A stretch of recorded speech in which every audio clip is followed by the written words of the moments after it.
Knowledge doesn't weigh anything. And we can probably all agree that it's a good idea to know where medicinal plants are located and what they look like. But where do you start? The nearest weedy, vacant lot may be the home of a whole treasure trove of wonderful plants. The Lost Book of Herbal Remedies, The Healing Power of Plant Medicine, by Nicole Apelian and Claude is a good place to begin. Medicinal plants are all around us, and as soon as you know what to look for, you'll start noticing there's a whole lot more out there. And trust me on this, once you start looking for one medicinal plant, you'll start to see all kinds of different ones all around you. A strong point is that the book has wonderful illustrations. The photos are full color, and they show you exactly what you're looking for. You can compare the leaf to the picture or whatever part of the plant you need to see. Nicole has impressive credentials. She's a PhD, not a medical doctor, but she was also on season 2 and 5 of the History Channel Alone series. Nicole was also on a made-for-television 3-part series, Surviving the Stone Age.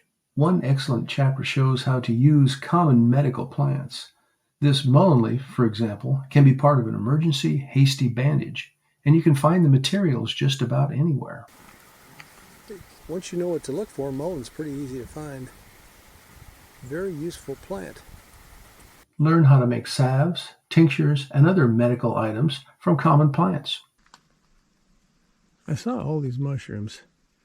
I don't know what they are, but that doesn't matter. I'll go home and look them up in my plant book.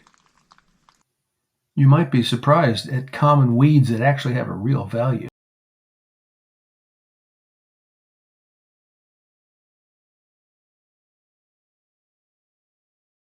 These are uncertain times. We're facing drought, global warming, forest fires, you name it. We have a bunch of natural disasters that could happen. And it doesn't matter where you live. Any place is vulnerable. In worst case scenario, wars and other social conflict. No matter where you live, it just makes sense to be prepared as well as you can be prepared. This is Survival Common Sense. Thank you for watching. Stay safe. Well, you've stuck with us this far. For more information on wilderness survival techniques, please take a look at my book. It's called Bushcraft Basics. It's available on Amazon or at bookstores in